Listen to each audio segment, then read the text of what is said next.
मंच में हमारे साथियों का अभिवादन और आप सबको भी मेरा नमस्कार।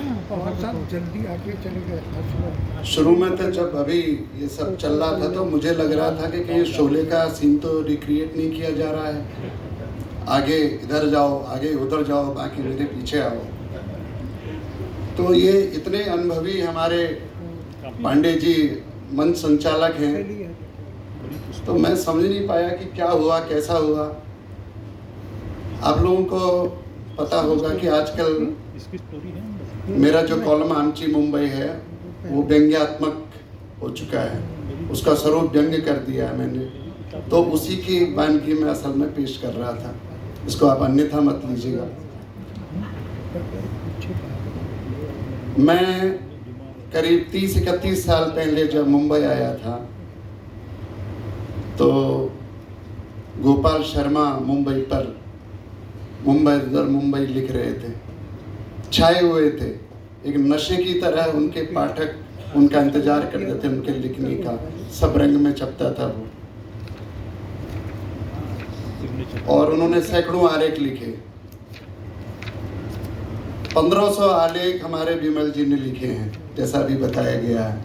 तो बिमल जी ने भी इतना मुंबई पर लिखा। हमारे मित्र विवेक जी हैं, इन्होंने भी 27 किताबें बताई मुंबई पर, 29 या 27। बताइए, मेरे लिए चुनौती ये थी कि मुंबई पर इतने धुरंधर उन्हें लिख चुके हैं हमारे साथी, तो मैं क्या लिखूं। और चूंकि लिखना नया था और तो मेरे लिए बड़ी चुनौती थी ये, लेकिन हार नहीं माननी चाहिए। जो कहा गया है, मैंने सोचा क्या किया जाए नया, और मैं सफल हो गया।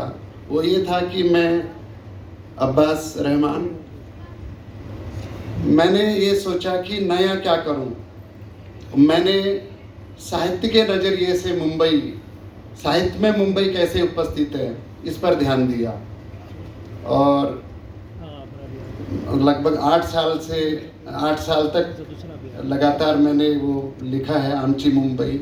और आमची मुंबई पर किसी इसके पर अधिकार नहीं है, टाइटल पर हमारी मुंबई, आमची मुंबई हमारे लिए। तो यहाँ भविन त्यागी जी बैठे हैं, कॉलम का निर्धारण ही इस तरह हुआ। दिल्ली में साडी दिल्ली छप रहा था, तो हमने सोचा साडी दिल्ली का हम कैसे यहाँ पर उसका विलोम कैसे करें यहाँ पर, तो वो आमची मुंबई हो गया था। तो मेरे लिए अपनी अपनी मुंबई है। मेरे लिए विवेक भाई के लिए मुंबई का मतलब दाऊद इब्राहिम, हाजी मस्तान वगैरह वगैरह है, और मेरे लिए मुंबई का मतलब डॉक्टर धर्मवीर भारती है, मेरे लिए मंटो है, मेरे लिए इस्मत आपा है, मेरे लिए कमलेश्वर हैं, मेरे लिए मोहन राकेश हैं, मेरे लिए अली सरदार जाफरी हैं, मेरे लिए जगदम्बा प्रसाद दीक्षित हैं, मेरे लिए शैलेश मटियानी हैं। तो मेरे लिए ये अपना अपना फील्ड की बात है। सच हाजी मस्तान भी है, सच दाऊद इब्राहिम भी है, और सच जो मैंने लेखक गिनाए हैं ये भी हैं। चुनौती ये थी कि कैसे पकड़ें। लगभग रोज कुआं खोदो रोज पानी पियो जैसा मामला था, क्योंकि एक कथाकृति को ढूंढना वो बड़ा कठिन काम होता है। कि आपने गुरुवार को कॉलम छपता है, छपते ही अगले कॉलम की ढूंढ शुरू हो जाती थी, क्योंकि वो पहले कृति ढूंढनी है जिसमें मुंबई है, कहानी, कविता, उपन्यास, संस्मरण, कुछ भी हो सकता है वो, उसको फिर पढ़ना है बहुत अच्छी तरह से, फिर उस पर अपने नज़रिए से लिखना है। मेरा सौभाग्य है कि मैंने रोजिन पर भी लिखा है, रहमान अब्बास की अनूठी कृति है।